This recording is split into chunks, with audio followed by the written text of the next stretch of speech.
Hello दोस्तों, स्वागत है आप सभी का। Welcome all in this new video. आप सभी का बहुत बहुत स्वागत है।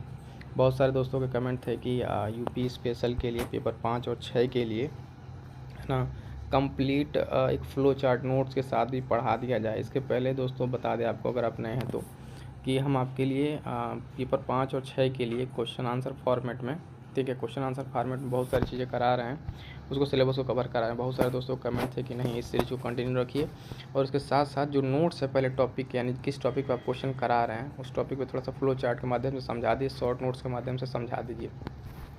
तो एक नई दोस्तों एक शुरुआत है यूपीपीसीएस के लिए, ठीक है, जो पेपर 5 और 6 उसको लेकर। अब हम आपको बता दें कि यूपी स्पेशल के लिए आपको यहाँ पे कोई भी चीज़ अलग से पढ़ने और देखने की ज़रूरत नहीं। क्यों कह रहे हैं, अभी आगे आपको समझ में आएगा कि किस तरीके से हमने इस पूरे सिलेबस को डिज़ाइन किया हुआ है।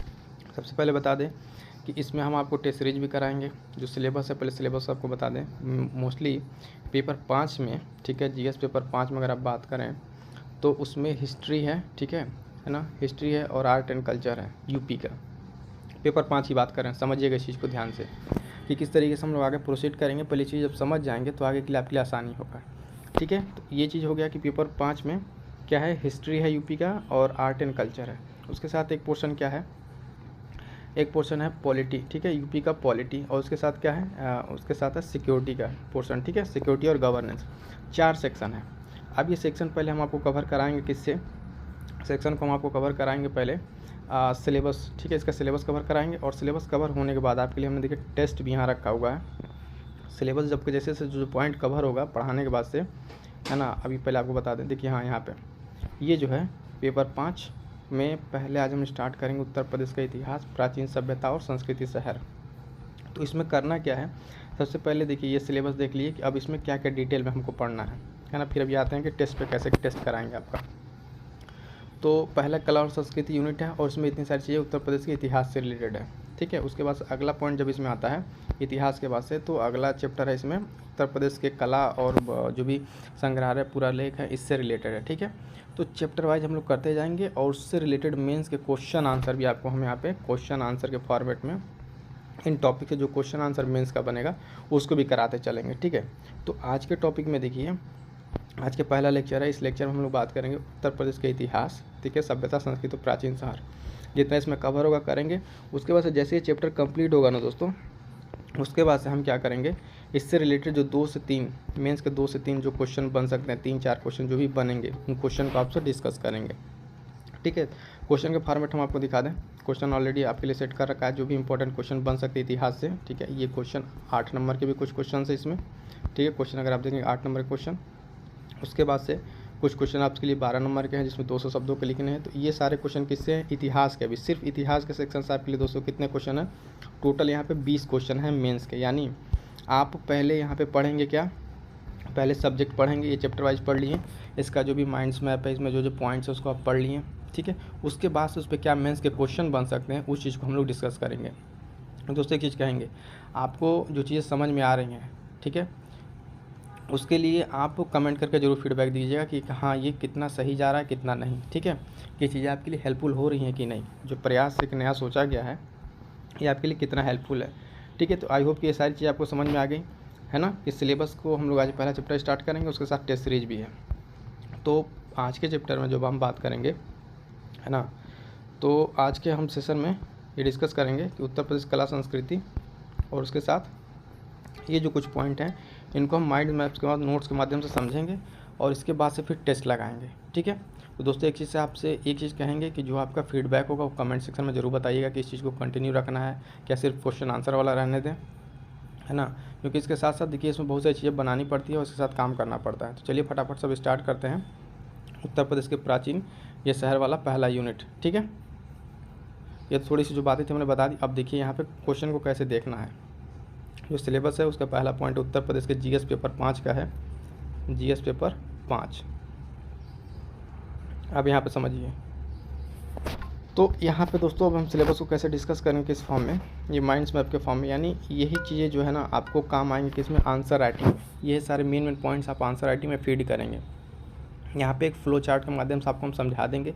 फिर जब इस पर क्वेश्चन लेंगे ना, जब क्वेश्चन लेंगे तो वहाँ पे इन सब सारी चीज़ों को डिटेल में आपको हम बताएंगे किस इस पॉइंट को कैसे फिलअप करना है, कैसे इंट्रो लिखना है, है ना, कैसे उसका कंक्लूजन लिखना, मेन बॉडी कैसे लिखनी है। ठीक, तो सबसे पहले समझते हैं आज हम उत्तर प्रदेश के प्राचीन इतिहास के बारे में। तो जैसा कि दोस्तों आप जानते हैं इतिहास के बारे में, जब भी इतिहास की बात आती है तो इतिहास को हम लोग एकदम इस प्रारंभिक सिरे से प्रारंभ करते हैं, जैसा कि प्रागैतिहासिक काल। ठीक है, प्रागैतिहासिक काल में अगर बात करें तो अब यहाँ पे उस इतिहास के कालखंड में हम लोग सिर्फ क्या देखेंगे कि उत्तर प्रदेश की क्या इसमें भूमिका रही है। ठीक है, उत्तर प्रदेश का इतिहास पढ़ रहे हैं तो इसकी भूमिका, तो सबसे पहले देखिए यहाँ पे पूरा पाषाण काल। ठीक है, पूरा पाषाण काल में अगर हम बात करें तो उत्तर प्रदेश में कौन कौन सी इंपॉर्टेंट साइट्स हैं उसको यहाँ पे समझ लीजिए।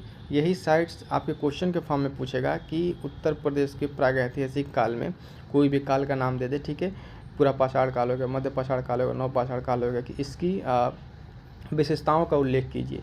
तो उस टाइम आप क्वेश्चन आंसर में मेंस में कैसे लिखेंगे, इंट्रो में बताएंगे कि प्रागैतिहासिक काल किससे किस समय तक रहा है। ठीक है, और उत्तर प्रदेश के कौन कौन से साइट हैं इंपॉर्टेंट, वो चीज़ में आप लिखेंगे, और उसमें क्या क्या चीज़ें मिली हैं वो सिग्निफिकेंट आप लिखेंगे। तो एक क्रक्स नोट्स है आपके लिए, आई होप की बातें मेरी समझ में आ रही होंगी आपके, है ना।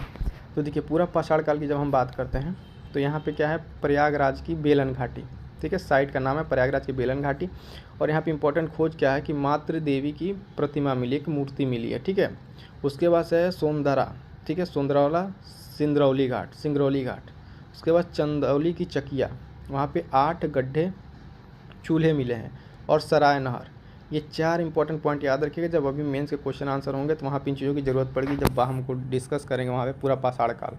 ठीक है दोस्तों, तो ये हो गया पूरा पाषाण काल। बात करते हैं मध्य पाषाण काल की। मध्य पाषाण काल, ठीक है, यहाँ पे उतना कुछ सिग्निफिकेंट नहीं, नव पाषाण काल पे आ जाइए यूपी को लेके। ठीक है, तो पहला साइट है कोल्डिहवा। ठीक है, मिर्ज़ापुर, सोनभद्र, प्रयागराज। कोल्डिहवा में क्या है, प्राचीनतम चावल के साक्ष्य मिले। आप यूपी पीसीएस प्रीलिम्स में भी क्वेश्चन पूछा हुआ है तो ये इंपॉर्टेंट हो जाता है।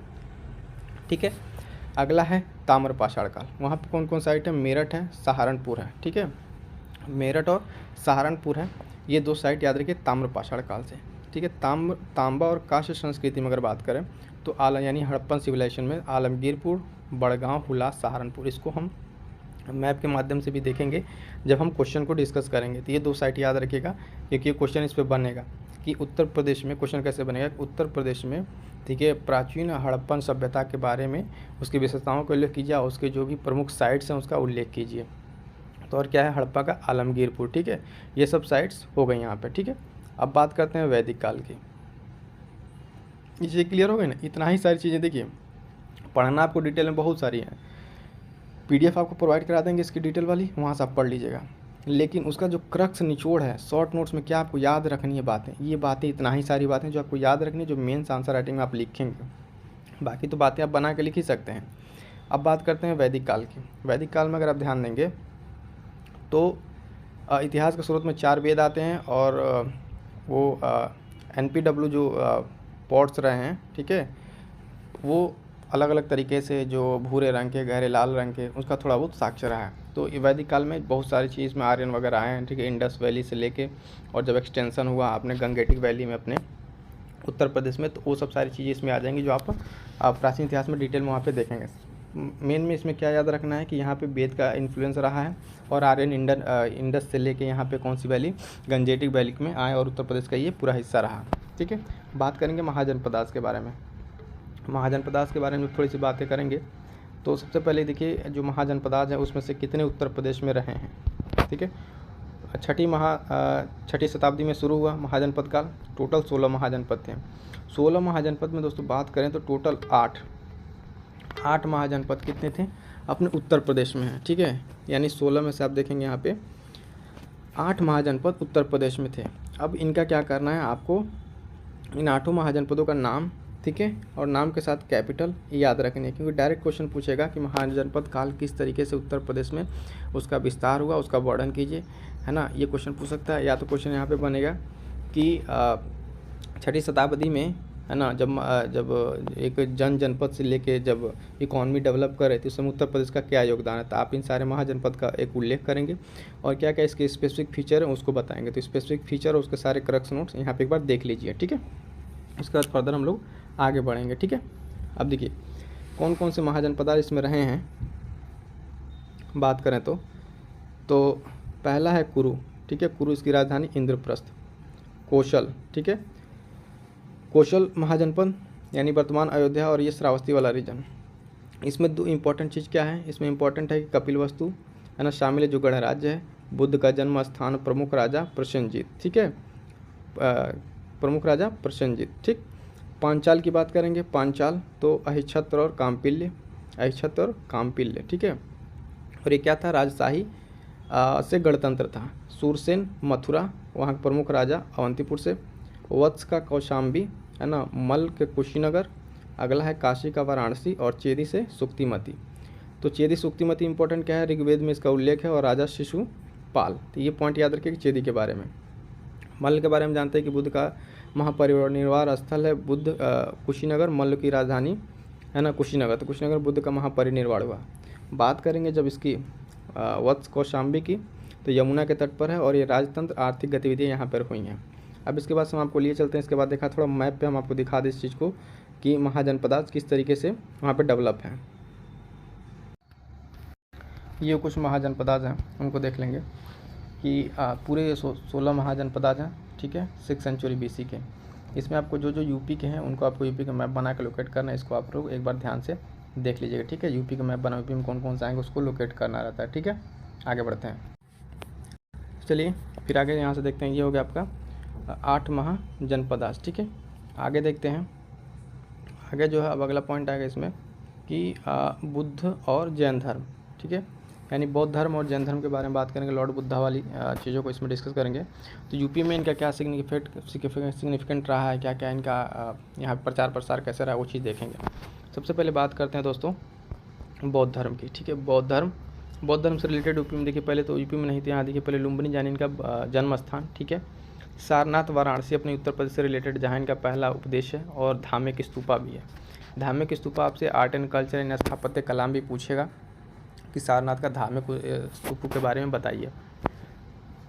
अगला है कौशल, बुद्ध द्वारा बिताया गया अधिकतम समय, कुशीनगर महापरिनिर्वाण स्थल है, और रामभर स्तूप है। इसके साथ बुद्ध स्थल से 1-2 पॉइंट और बता दें। सारनाथ हो गया आपका, और ये कौशल कुशीनगर, इसके साथ संकिस्सा एक जगह है वो यूपी में, संकिस्सा फर्रुखाबाद में, ठीक है। ये लॉर्ड बुद्धा के डिवाइन थ्योरी से रिलेटेड एक जगह, ये भी याद रखिएगा, संकिस्सा, ठीक है। ये भी एक इंपॉर्टेंट पॉइंट उसमें मेंशन करने के लिए आएगा। क्वेश्चन क्या क्या बन सकता है बुद्धा से, पहली चीज़ कि बुद्ध के बौद्ध धर्म के प्रचार प्रसार में उत्तर प्रदेश के योगदान को बताइए। क्वेश्चन में आपको बताते चल रहे हैं, उसका डिटेलिंग जब हम लोग करेंगे वहाँ पे, ठीक है, जब डिटेलिंग करेंगे क्वेश्चन में, तो वहाँ पे हम आपको एक लाइन बाय लाइन कैसे क्या क्या उसमें लिखना है, यही सारे पॉइंट्स को एक्सप्लेन करके वहाँ लिखेंगे, ठीक है। तो वहाँ पर चीज़ें इसको आपको समझ में आएंगी, यही चीज़ आपको इतना याद रखना है। तो क्या बता रहे थे आपको क्वेश्चन के बारे में, तो बताएगा कि क्वेश्चन पूछे कि उत्तर प्रदेश बौद्ध धर्म के प्रचार प्रसार में उत्तर प्रदेश के योगदान को मेंशन कीजिए, उल्लेख कीजिए। अगला हो सकता है यूपी में बुद्धिज़्म टूरिज़्म को लेकर क्या सर्किट डेवलप हुए हैं। तीन ही सारी चीज़ों को कनेक्ट किया गया है, कुशीनगर, कौशल, ठीक है, सारनाथ, संकिस्सा, इन सबको कनेक्ट किया गया है, ठीक है दोस्तों। तो ये सारे पॉइंट हो गए बुद्ध से रिलेटेड, जितना आपको मेंस के पर्सपेक्टिव से याद रखना है, मतलब ये चीज़ आपके दिमाग में छपी होनी चाहिए, क्योंकि इन्हीं सब पॉइंट्स को बना के आप आंसर को लिखेंगे, इसलिए हम आपको एक क्रक्स नोट्स में ये चीज़ बता रहे हैं। अगला देखेंगे जैन धर्म के बारे में, जैनिज़्म के बारे में जब देखेंगे तो अयोध्या, काशी, श्रावस्ती, ठीक है, श्रावस्ती। तो यहाँ पे क्या है कि अयोध्या क्या है इंपॉर्टेंस, कि यहाँ पे ऋषभनाथ, ठीक है, ऋषभनाथ दूसरे, चौथे, 5वें और 14वें तीर्थंकर का जन्म, यानी जैन धर्म के कुछ तीर्थंकरों का जन्मस्थल ये अयोध्या। काशी की बात करें, पार्श्वनाथ यानी 23वें, 7वें, उसके बाद से 8वें और 11वें तीर्थंकर का जन्म स्थान है। ये पॉइंट्स आपको याद रखना है, जब जैनिज़्म लिखेंगे तो उसमें अगर क्वेश्चन इस पर आता है तो उस चीज़ में आपको लिखने में ये हेल्प करेगा कि क्या क्या उत्तर प्रदेश से क्या रिलेवेंस है, उत्तर प्रदेश से कौन कौन से शहर इसमें भागीदार हैं जैन धर्म में। तो एक श्रावस्ती है, श्रावस्ती तीसरे तीर्थंकर का जन्मस्थल है, ठीक है। और क्या क्या रहा है उत्तर प्रदेश से, तो इतनी सारी चीज़ें तो जो इंपॉर्टेंट है आपको याद रखनी है, ठीक है। ये हो गया जैन धर्म से रिलेटेड, ठीक है। आगे बात करते हैं, अगर इसमें कोई 1-2 पॉइंट मिसिंग रह जाता है तो उसको हम क्वेश्चन आंसर फॉर्मेट में जब कराएंगे तो वहाँ पे मेंशन कर देंगे, ठीक है। अब आगे देखिए मौर्य काल में आते हैं, ठीक है, उसके बाद से आगे हम लोग मौर्य काल में आ गए, ठीक है। अशोक स्तंभ, स्तूप, सारनाथ का ये लायन कैपिटल स्तंभ और स्तूप सारनाथ, ये क्या हो गई मौर्य वंश से रिलेटेड अशोक का स्तूप, और ये सारी चीज़ें उत्तर प्रदेश में अवेलेबल है। गुप्त राजवंश की बात करें, गुप्ता पीरियड की अगर हम बात करेंगे तो इतिहास के स्रोत को जानेंगे, उत्तर प्रदेश में उसका कौन सा क्षेत्र रहा है, उसकी वास्तुकला क्या रही है, ठीक है। तो इतिहास के स्रोत के बारे में बात करेंगे तो इलाहाबाद का स्तंभ अभिलेख है उत्तर प्रदेश में, महरौली लौह स्तंभ चंद्रगुप्त द्वितीय द्वारा, इलाहाबाद शिलालेख समुद्रगुप्त का, उत्तर प्रदेश में क्षेत्र कौन कौन से दोस्तों इसको देखेंगे तो अनुगंगा, साकेत, प्रयाग। साकेत ध्यान दीजिएगा, अयोध्या का ही पुराना नाम है साकेत, ठीक है। तो ये चीज़ इंपॉर्टेंट है, आपको कल्चरल हेरिटेज वाले में भी लिखने के विश्व विरासत स्थल जब अयोध्या और बाकी इधर आएंगी तो उसमें भी ये पॉइंट मेंशन कर सकते हैं। बात करेंगे वास्तुकला की, आर्किटेक्चर की, तो दशावतार मंदिर देवगढ़ और भीतरगांव मंदिर कानपुर देहात। मोस्ट इंपॉर्टेंट लगा लीजिए, इस पर क्वेश्चन यूपी पीसीएस मेंस में बनना ही बनना है कि 2 ही मंदिर हैं गुप्ता पीरियड से, दशावतार मंदिर, ठीक है, दशावतार मंदिर और भीतरगांव। जब हम इस पर क्वेश्चन भी फ्रेम है, आगे बात करेंगे इसके आर्किटेक्चर पे कि किस किस तरीके से ये किस शैली में बनी है, किस तरीके से है, कितनी पुरानी है, वो सारी चीज़ें वहाँ हम लोग क्या करेंगे, डिस्कस करेंगे। फिलहाल तो यहाँ पे इतना 2 पॉइंट याद रखिए कि गुप्ता काल की 2 मंदिरें हैं अपने यहाँ, वो यूपी में दशावतार मंदिर और भीतरगांव मंदिर कानपुर देहात। इसमें कौन कौन से राजा हुए हैं तो श्रीगुप्त संस्थापक थे चंद्रगुप्त प्रथम, समुद्रगुप्त, विक्रमादित्य, स्कंदगुप्त, ये सब सारी चीज़ें थोड़ा सा ओवरऑल मोटा मोटी याद रखना उत्तर प्रदेश के पॉइंट ऑफ व्यू से। अगला पॉइंट है पुष्यभूति यानी वर्धन वंश, ठीक है। तो राजधानी कन्नौज यूपी की, कन्नौज की चीज़ याद रखिएगा, कन्याकुब्ज भी कहा जाता है, ठीक है। और यहाँ पे त्रिकुटीय लाइन जो त्रिपक्षीय संघर्ष था यहाँ पर देखने को मिला था, राजा हर्षवर्धन थे, ठीक है। तो दोस्तों यहाँ पे अब इसके बाद से शुरू होगा मध्यकालीन। वीडियो बहुत ज़्यादा लंबी ना हो, इसको हम फिर अगले वीडियो में डिस्कस करेंगे मध्यकालीन, ठीक है। और ये मध्यकालीन को डिस्कस करेंगे और देन उसके बाद से आधुनिक को, ठीक है। इसके बाद से आपको एक और चीज़ बता दें यहाँ पे हम, तो जो बात करते दोस्तों, ये तो जो पूरा प्लान था आपके सामने हमने डिस्कस कर दिया और उस चीज़ को कंटिन्यू रखेंगे। साथ साथ आपको बता दें दोस्तों, एक चीज़ ध्यान दीजिएगा कि आंसर राइटिंग बिगिनर्स के लिए एक आंसर राइटिंग कैसे हो सकता है, उसके लिए क्या होगा, पीसीएस मेंस के लिए स्ट्रेटजी क्या हो, किस तरीके से आंसर लिखा जाए, इसके लिए एक वीडियो एकदम कंप्लीट एनालिसिस के साथ आपके चैनल पे पड़ी है, जाइए उसको देखिए और अपने फीडबैक्स को जरूर दीजिए। साथ साथ मेंस की तैयारी के लिए 2 किताबें बहुत इंपॉर्टेंट है जो PYQ है, ठीक है। इस चीज़ को भी एक वीडियो हमने एक्सप्लेन कर रखा है, आप इन 2 किताबों को पहले साथ रख लीजिए, उसके साथ आपको हेल्पफुल होंगी। एक अलग वीडियो में बात किया है आंसर राइटिंग को लेकर, ठीक है, क्योंकि वीडियो बहुत ज़्यादा लंबी हो जाएगी, यहाँ पर हमने नहीं डिस्कस करा है। मेंस के लिए अच्छे उत्तर कैसे लिखें उसके लिए भी है।